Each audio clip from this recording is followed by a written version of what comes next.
Ya, mohon izin dulu Bapak. Bismillahirrahmanirrahim. Assalamualaikum warahmatullahi wabarakatuh. Waalaikumsalam. Bagaimana kabar kalian semua anak-anak? Sehat-sehat semua ya? Alhamdulillah. Tetap semangat walaupun di dalam kondisi pandemi COVID-19 ini. Tetap belajar, tetap buka-buka buku lah kalau di rumah kalau ada. Sering-sering browsing tentang materi walaupun kita berada di rumah, tetap belajar karena tuntutan kita sebagai anak sekolah memang harus belajar. Oke, baik. Untuk materi sebelumnya saya sudah menyampaikan tentang bagaimana konfigurasi BIOS. Untuk materi hari ini kita melaksanakan tentang sistem operasi. Apa itu sistem operasi? Mungkin kalian bertanya-tanya, sistem operasi itu apa, Pak?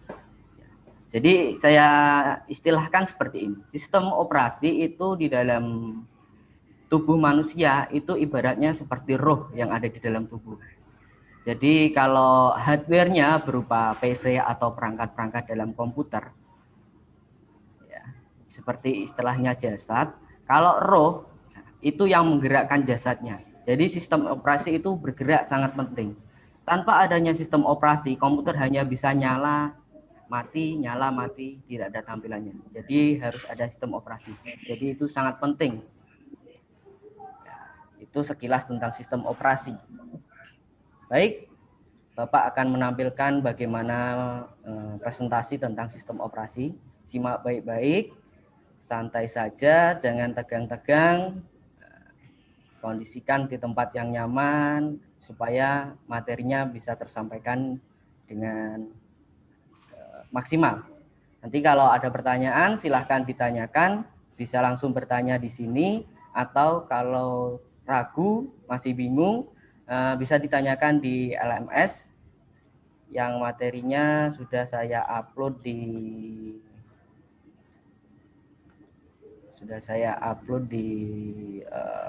e-learning SMK tentang materi instalasi sistem operasi. Nanti kalian jika masih bingung, nanti bisa bertanya di kolom komentar ini, nanti biar saya yang menanggapi. Oke, sudah siap ya? Santai saja, jangan tegang-tegang. Saya tampilkan presentasinya. Silahkan diperhatikan baik-baik. Nanti kalau ada pertanyaan silahkan bertanya, kalau enggak ya silahkan tanya di e-learning kalau masih bingung. Sistem operasi.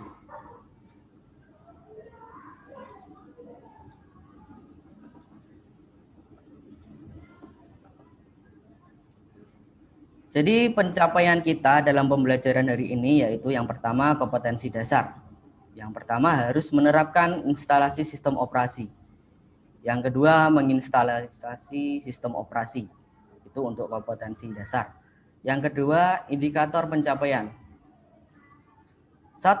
Menelaah prinsip konsep dasar sistem operasi. Nanti nomor 2, menganalisis prinsip kerja sistem operasi. Nomor 3, menelaah instalasi sistem operasi berbasis GUI. Nomor 4, mendokumentasikan instalasi sistem operasi. Nanti pencapaian belajar kita seperti itu. Setelah itu lanjut ke tujuan pembelajaran. Pasti ada namanya tujuan pembelajaran kalau kita mau belajar ya. Yang pertama tujuan pembelajaran. Setelah kegiatan pembelajaran, diharapkan peserta didik dapat menelaah konsep sistem operasi yang telah diberikan dengan rasa ingin tahu yang besar. Nomor 4, setelah kegiatan pembelajaran, diharapkan peserta didik dapat menganalisis video prinsip kerja sistem operasi yang telah diberikan dengan penuh tanggung jawab. Nomor 3, siswa dapat melakukan analisis instalasi sistem operasi Windows dan open source berbasis command line dan GUI. Nomor 4, siswa dapat menyusun laporan proses dan hasil pekerjaan melalui diskusi kelompok dengan chat dan melakukan laporan hasil diskusi melalui e-learning. Nanti tugas akhirnya kalian berdiskusi secara kelompok, lanjut mengerjakannya, dan diuploadkan di e-learning. Langsung ke materinya. Ya, ini materi kita hari ini, sistem operasi. Sistem operasi berkaitan dengan hardware atau perangkat keras, OS atau operating system, yang akan melakukan segala aktivitas mulai sistem operasi berkaitan dengan hardware atau perangkat keras, OS atau operating system, yang akan melakukan segala aktivitas mulai dari mouse dan keyboard, layar, dan perangkat penyimpanan. Artinya sistem operasi akan menangani semua perangkat baik output dan input data. Sistem operasi memakai driver dari perangkat, dari hardware, untuk bisa berkomunikasi dan berinteraksi ke perangkatnya. Jadi sistem operasi seperti itu. Ini pengertiannya yang seperti kalian bayangkan, sistem operasi itu sangat penting bagi komputer. Tanpa adanya sistem operasi, komputer tidak melakukan pekerjaannya secara maksimal. Saya lanjutkan lagi presentasinya.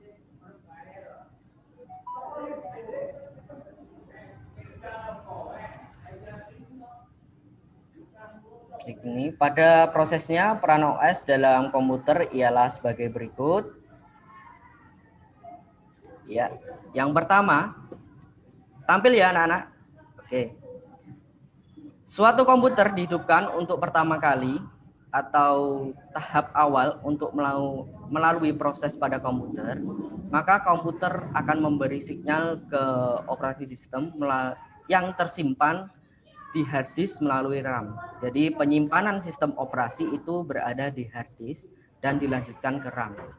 Nomor 2, bagian dari operasi sistem yang berperan secara langsung untuk melakukan tugas berkomunikasi ke hardware disebut dengan kernel. Kernel itu bisa disebut dengan kita istilahkan seperti jantungnya. Jadi jantungnya sistem operasi itu namanya kernel. Nomor 3, bagian dari operating system yang berperan dalam menghubungkan UI atau antarmuka aplikasi dengan pengguna user disebut dengan sel. Ya, ini sel ini bagian-bagian dari sistem operasinya. Mungkin kalau kalian mau bertanya silahkan sebelum saya lanjut ke materinya, atau kalian bisa bertanya di e-learning. Kalau kalian masih ragu, nanti ditanyakan di kolom komentar yang materinya saya share. Oke, saya lanjutkan. Ya, kita lanjut ke GUI. GUI itu kepanjangannya Graphical User Interface.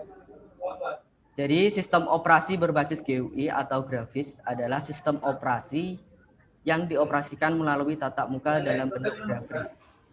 Jadi sistem GUI ini berbeda dengan sistem CLI. Kalau CLI itu berbasis teks, kalau GUI itu berbasis grafis yang bisa dengan mudah kita operasikan. Di sini ada beberapa contoh yang saya sebutkan. Yang pertama Macintosh, Linux, dan Windows. Ini sistem operasi yang sekarang banyak digunakan. Contohnya Windows, ada Windows 7, Windows 8, Windows 10. Nah, itu contoh sistem operasi berbasis GUI karena tampilannya berbentuk grafis, bisa sangat mudah kita operasikan. Mungkin sekarang ada juga sistem operasi namanya Android yang tidak asing bagi kita karena Android itu termasuk sistem operasi yang berbasis GUI. Itu contohnya. Mungkin sebelum saya lanjutkan ke materi, anak-anak mau bertanya? Ya, kalau tidak, nanti kalau masih bingung lagi bisa ditanyakan di e-learning di kolom komentar. Nanti pertanyaannya seperti apa, nanti saya akan jawab. Oke, lanjut ya. Di sini fungsi sistem operasi. Yang pertama, menjalankan sistem operasi dasar. Ini sangat jelas. Yang kedua, mengatur kerja hardware dan software. Jadi sistem operasi itu menjembatani antara kerja hardware dan software agar maksimal. Nomor 3, yaitu sebagai wadah program atau aplikasinya. Jadi sistem operasi itu sebagai tempatnya untuk menyimpan suatu aplikasi-aplikasi yang ada di komputer. Ada banyak aplikasi-aplikasi dalam komputer. Yang keempat, menyajikan tampilan. Ya, ini jelas untuk bisa digunakan oleh user atau pengguna harus bisa ditampilkan. Nomor 5, mengkoordinasikan kerja perangkat komputer. Ya. Nomor 6, mengoptimalkan fungsi perangkat komputer. Jadi kalau tanpa ada sistem operasi, perangkat komputer mungkin tidak berjalan dengan maksimal. Nomor 7, mengawasi dan melindungi jalannya suatu fungsi program. Jadi sistem operasi itu juga bisa mengawasi dan melindungi jalannya suatu program. Ya. Ada yang ditanyakan atau tidak tentang materi fungsi sistem operasi? Oke. Kalau nanti mau bertanya bisa juga di e-learning di kolom komentar nanti kalau anak-anak mau bertanya. Saya lanjutkan ya.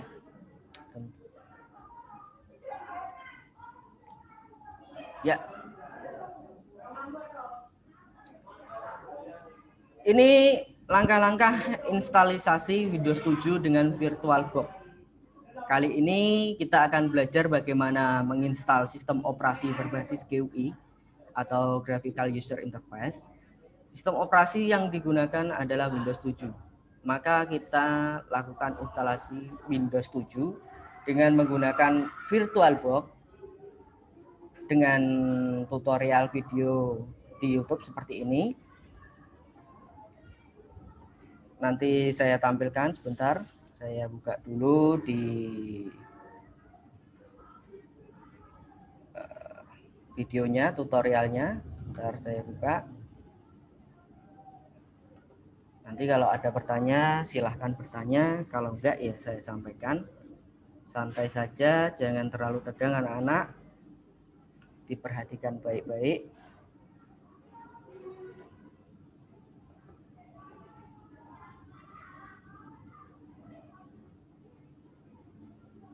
Iya, baik. Kenapa, Pak?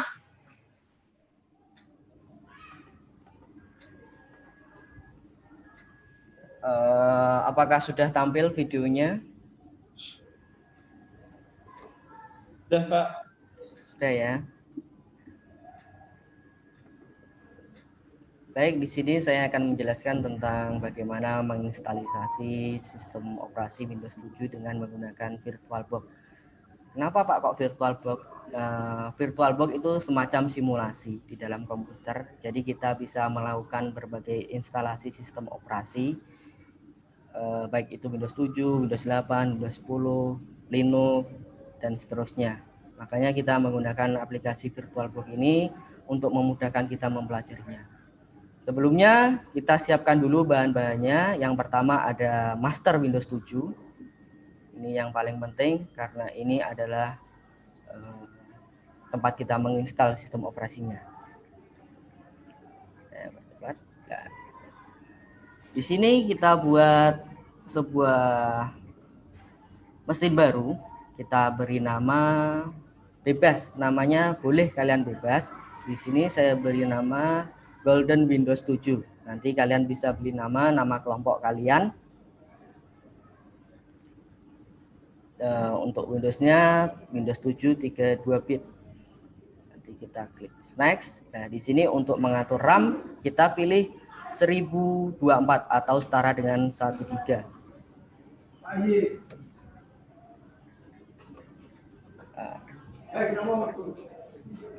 Lalu kita klik next. Ya. Nah, di sini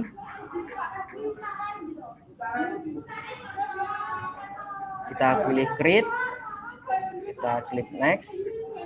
Nah, di sini penyimpanannya minimal 25 GB ya. Kita klik next lagi. Nah, ini sudah jadi sebuah mesin baru Windows 7 32 bit.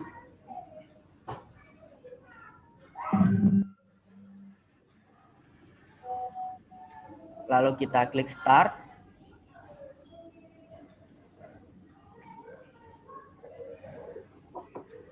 Nah, di sini kita memasukkan sebuah master. Nah, jika ada pertanyaan seperti ini, menu top up seperti ini, kita masukkan sebuah master yang kita simpan tadi.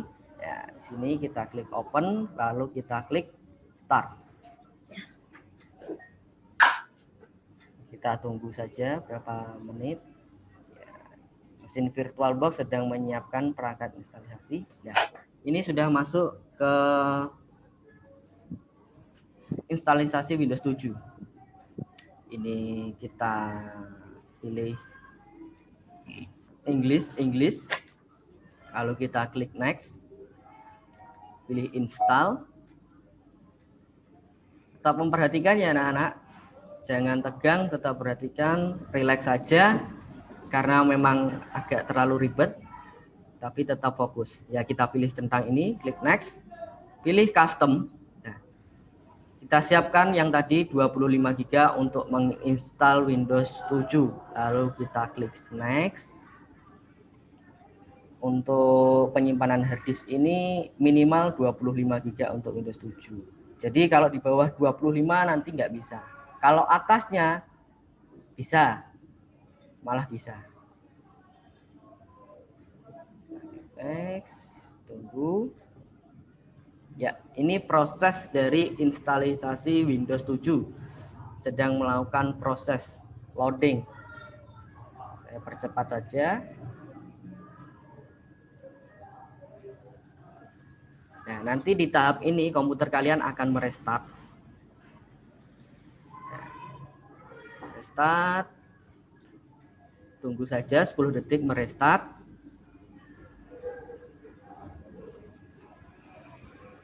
Nah. Press any key to boot from CD or DVD. Jangan diketik sembarang. Ya, jangan diketik atau memasukkan huruf sembarang di keyboard. Nanti prosesnya install akan kembali ke tahap semula. Jadi kita biarkan saja ya taruh tampilan nanti seperti itu. Nah, ini tampilan dari start Windows. Ini masih proses komplit instalasi. Jadi tinggal sedikit lagi. Ya, sudah selesai. Ini tampilan dari Windows-nya.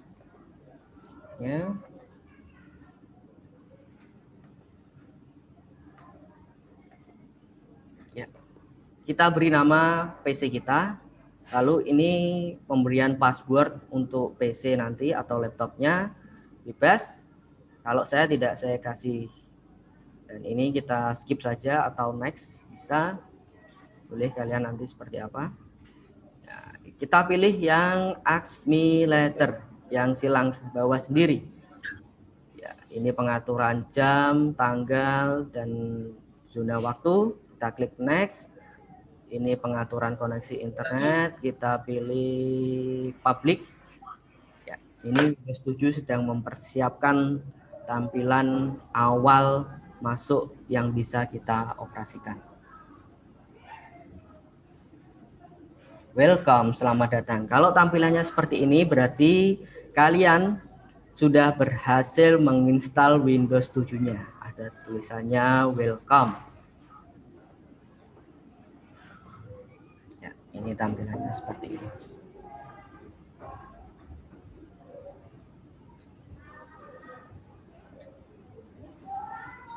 Oke, ada pertanyaan atau tidak? Ya, mungkin kalau belum ada pertanyaan, nanti bisa kalian tanyakan di e-learning-nya, di LMS-nya, di kolom komentar, nanti kalian tanyakan, nanti saya tanggapi.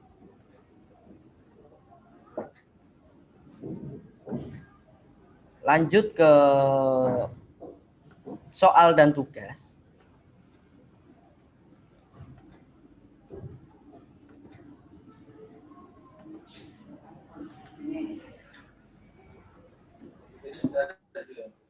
Soal dan tugas, perhatikan. Sudah terlihat ya tampilannya Pak Ayis ini di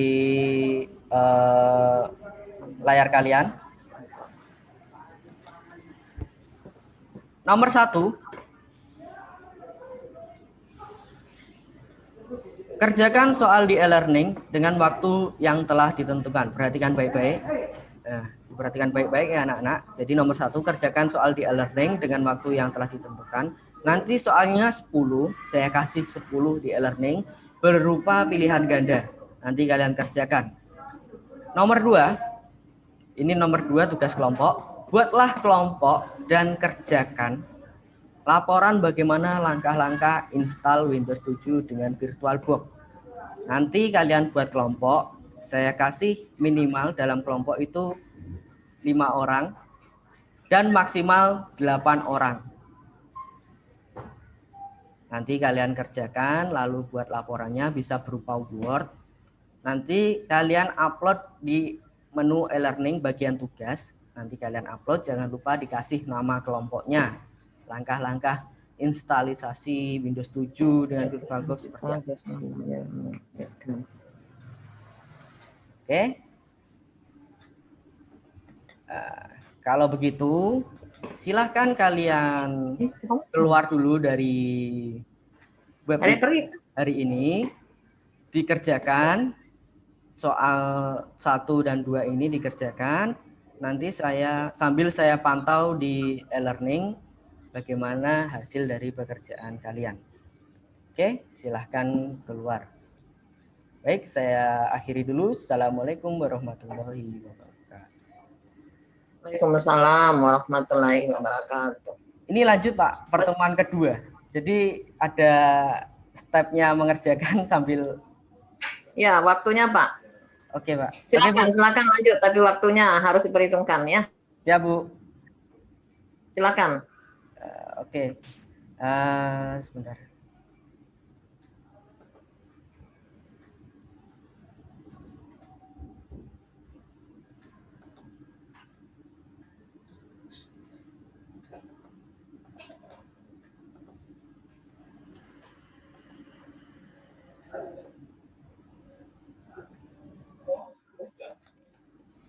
Baik, assalamualaikum warahmatullahi wabarakatuh.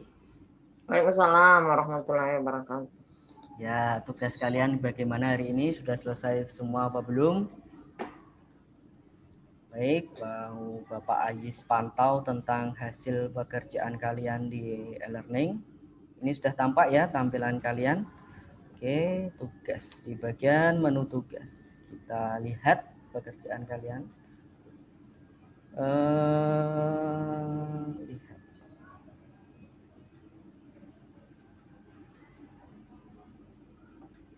Ya, untuk pekerjaan tentang pilihan ganda sudah baik, hasilnya 90, 100, 80. Oh, ada yang 70.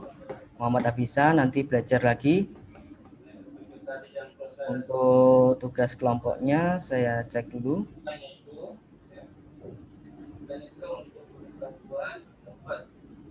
Oke, ada 3 kelompok di sini, ada Nia, Vicky. Jadi Nia untuk nilai tugas kelompoknya dapat 90. Untuk kelompoknya Nia, dan kelompoknya Nia Anjarwati dapat 85. Dan untuk kelompok Vicky Amirul Mukminin, tugas kelompok kalian dapat 87. Sudah lumayan baik, kalian sudah mengerjakan secara maksimal. Oke. Jadi tidak apa-apa. Jadi tidak perlu harus IPK atau 3 harus IPK apa? Baik, sesudah ini sudah mengerjakan tugas, sudah mempelajari materi. Adakah yang bisa menyampaikan tentang refleksi tentang hasil kesimpulan kita tentang belajar sistem operasi? Mungkin salah satu perwakilan atau 2 orang bisa angkat tangan mungkin. Angkat tangan. Bisa saya lihat di sini angkat tangan.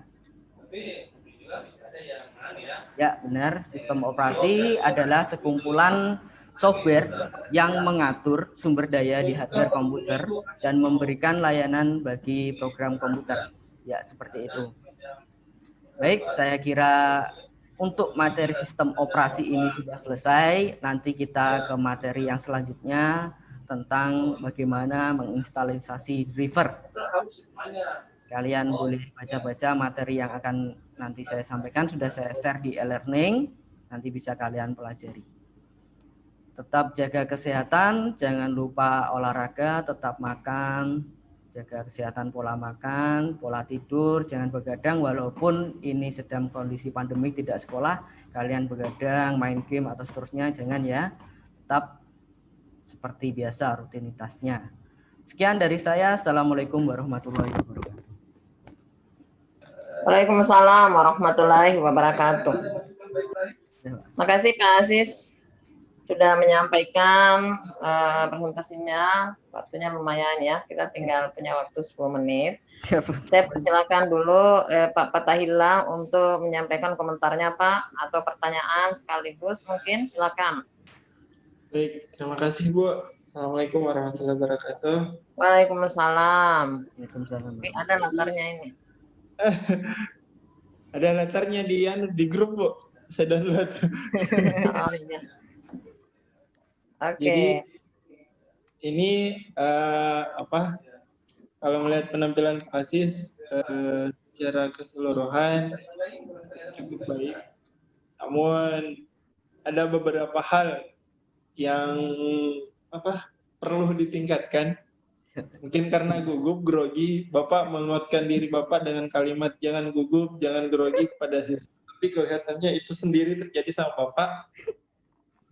Sehingga ada beberapa poin yang mungkin terlangkahi sampai tidak disampaikan. Kayak khususnya terkait dengan interaksi siswa. Mungkin sebentar Bunda yang koreksi lebih banyak. Cuma pengantar sedikit terkait dengan bagaimana mengajar. Karena kegiatan menarik perhatiannya, memotivasi siswa, itu saya kurang melihat. Variasi interaksinya juga hanya sekedar jangan panik, tetap santai. Itu masih perlu. Ada juga saya menunggu pertanyaan-pertanyaan yang membuat siswa itu bisa berpikir secara tingkat tinggi. Harus Bapak yang mengeluarkan pertanyaan itu. Tapi Bapak hanya bertanya, ada pertanyaan, seolah-olah siswa tidak ada bertanya. Mungkin baiknya nanti kelak kalau misalnya pertanyaan, anggap saja ada siswa yang bertanya, kemudian Bapak menjawab seperti itu. Jadi bukan hanya tidak ada terus. Terus yang kedua, dari sisi pendalaman materi, nah ini kalau melihat dari materi terkait dengan sistem operasi, analoginya sudah bagus. Itu saya tidak melihat presentasi analoginya tadi, apakah berbentuk teks atau berbentuk gambar, karena terlambat terlihat, Pak. Jadi analogi Bapak dengan menggunakan ruh dan jasad antara perangkat lunak dan perangkat keras itu sudah sangat tepat, sudah sangat benar bahwa itulah cara kita menggambarkan sesuatu IT ke dunia nyata yang mungkin bisa diterima oleh siswa dan mudah. Dan bagusnya kalau itu lebih terlihat ke bentuk gambar itu. Jadi ada ruhnya, ada jasadnya, disatukan baru bisa jadi manusia utuh. Kalau tidak ya disebut mayat, kalau hantunya saja ya disebut hantu seperti itu. Tidak utuh seperti itu. Nah, terkait dengan metode perangkat Bapak, kenapa Bapak mengambil metode problem based learning dalam sini? Modelnya, di dalam perangkatnya.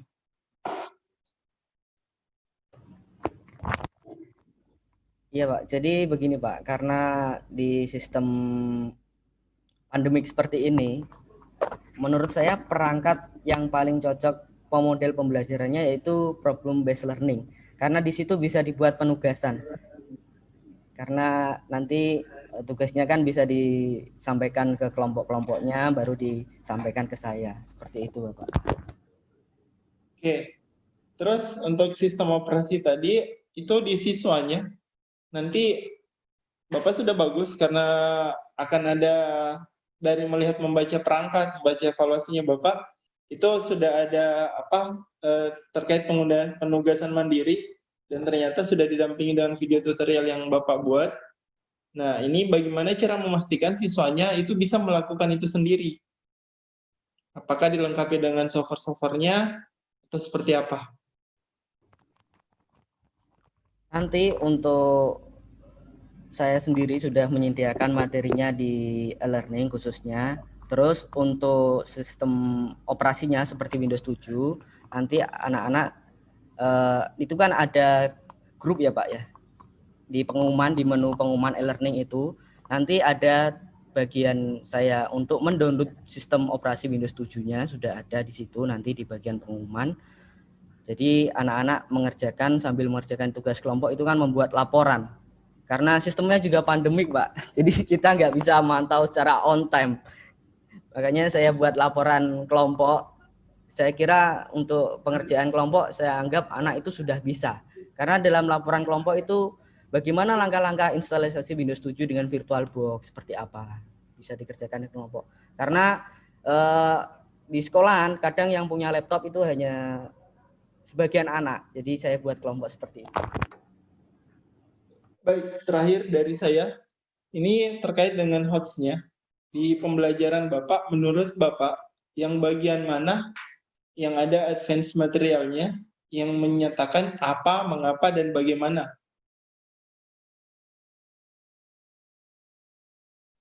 Di RPP atau gimana, Pak? Di RPP?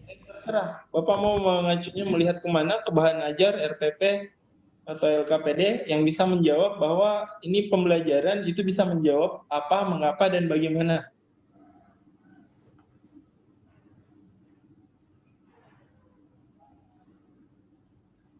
Bentar, Pak. Saya buka dulu. Sinkronisasinya, Pak. Jadi sinkronisasinya kemengapaan, ya bagaimana.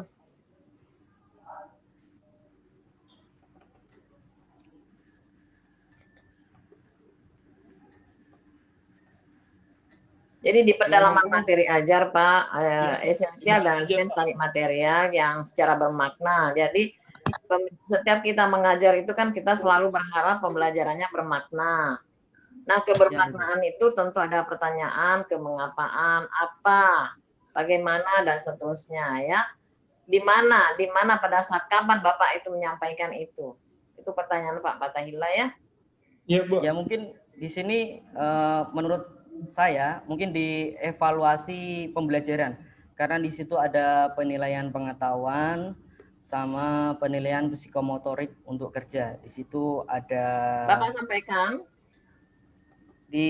sampaikan tadi waktu mengajar. Oh, pas mengajar seperti itu tuh, Bu. Iya, kan harus ya. Oh, pas mengajar. Pas mengajar saya kira di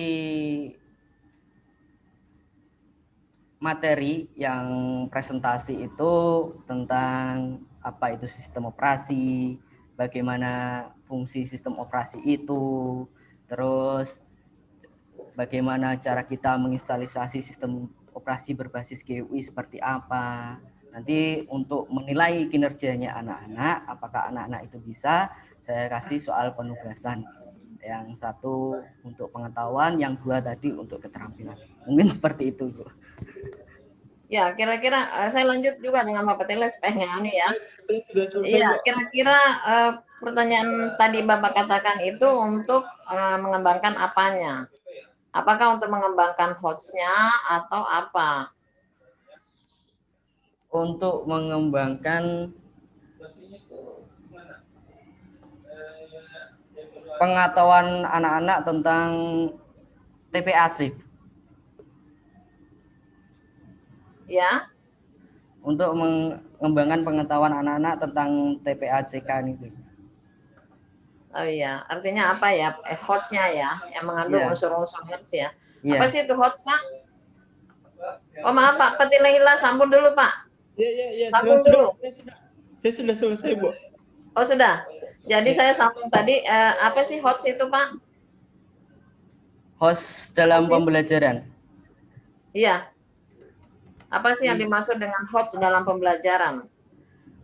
Jadi saya istilahkan seperti ini, yaitu kemampuan kita untuk menyampaikan berpikir anak secara kritis, logis,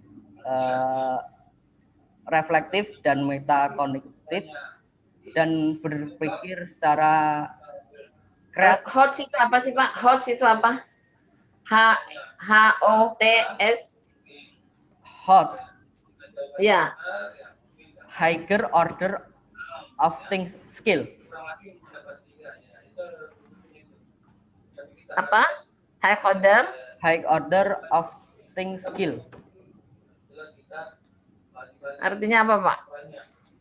Yaitu kemampuan berpikir kritis, logis, reflektif, Iya. meta. Menurut Bapak tadi pada saat mengajar sudah mengintegrasikan itu di dalam pembelajarannya? Saya kira sudah itu. Sudah ya, menurut Bapak Menurut ya, kemampuan sudah saya sudah, menurut kemampuan saya. ya. Ya, oke. Kemudian tadi dengan mengenakan T-page-nya tadi di mana, Pak? Pada saat Bapak mengajar itu pengembangan pembelajaran dengan pendekatan T-page-nya tadi di mana? Di keterampilan. Di keterampilan. Iya, di keterampilan pas waktu saya menyampaikan tentang bagaimana menginstal sistem operasi itu seperti apa. Oke.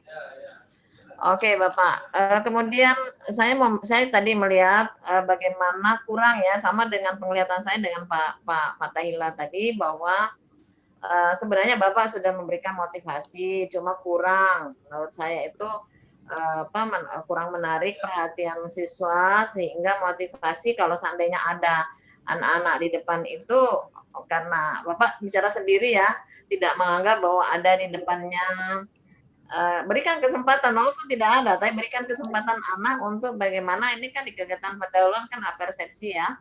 Iya, Bu. Apersepsi itu memberikan motivasi kepada anak, kemudian mungkin kita ada main dulu supaya bagaimana mengembangkan kreativitas anak dan seterusnya. Itu kurang, Pak, kurang. Jadi live berikutnya bukan berarti tidak ada, tapi kurang, ya. Iya, Bu, Oke, mohon Pak, maaf. setuju dengan penglihatan saya tadi?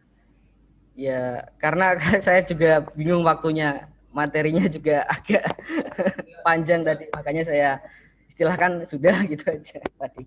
Mohon maaf. Oh, jangan, enggak boleh, Pak. Jadi makanya kan disuruh memilih materi memang yang kira-kira cukup waktunya, kan sudah disetting kemarin waktu pengembangan review pembelajaran, disuruh memilih di antara 3 perangkat, disuruh memilih kira-kira memang yang paling sesuai waktunya dan seterusnya. Bagus, materinya bagus, Pak. Materi Bapak itu bagus. Hanya kurang memberikan motivasi aja di awal. Materinya bagus, Pak. Hanya masukan saja itu ya. Siap, Ibu. Kemudian memang di hot tadi itu untuk critical thinking, creative thinking, reflective thinking. Sebenarnya Bapak sudah menyampaikan, tetapi kurang dalam berinteraksi, sama dengan Pak Ilo tadi, pada saat berinteraksi kita dengan siswa itu kurang, karena memang kan tidak ada siswa di depan kita. Jadi kita pasti terbawa itu. Tetapi kalau kita selalu menjaga bahwa saya sekarang menjadi guru, di depan saya semua banyak siswa kan, itu sudah disampaikan, Pak, cuma kurang. Jadi mungkin masih perlu keluar nanti dari PPG ini kan harus lebih bagus, Pak ya. Siap, insya Harus Allah, lebih Ibu. bagus. Itu masukan-masukan kita. Terima Oke, kasih. saya kira itu, Pak. Ada tambahan lagi, Pak Fatihillah? Saya kira cukup saya, Bunda. Terima kasih, Pak Cukup Aziz. ya. Terima kasih, Bapak. Ya, terima kasih Pak Aziz. Bagus, sudah bagus penampilannya, Pak. Terima kasih, Bu. Cuma memang kan namanya tidak ada yang sempurna ya. Harus kita memberikan masukan. Kami sebagai tim penilai bukan hanya menilai, tetapi tetap harus memberikan masukan-masukan untuk perbaikan cara belajar kita ke depan ya. Siap, Kemudian pada saat nanti tadi kegiatan inti itu betul-betul harus dieksplor. Kita menggunakan pendekatan apa di kegiatan inti kan? Tentu ada saintifiknya, kemudian ada pendekatan pembelajaran yang kita gunakan, model pembelajaran. Di situ sebenarnya kita harus main di situ sebagai seorang guru di kegiatan inti ya. Di awal kan hanya memberikan motivasi, merangsang anak-anak untuk bagaimana dia siap untuk menerima pelajaran. Kan begitu, Pak ya? Iya, Bu. Ya, saya melihat tadi sudah ada kegiatan refleksi, sudah ada kegiatan untuk berikan, tetapi pada saat terakhir mungkin ada reward yang harus diberikan ke anak atau apa dalam bentuk, jadi seakan-akan wah kita selesai ini, harus ada bermakna pembelajaran kita, harus berkesan, sehingga kesan apa yang harus kita tampilkan pada pembicaraan terakhir kepada anak-anak kita.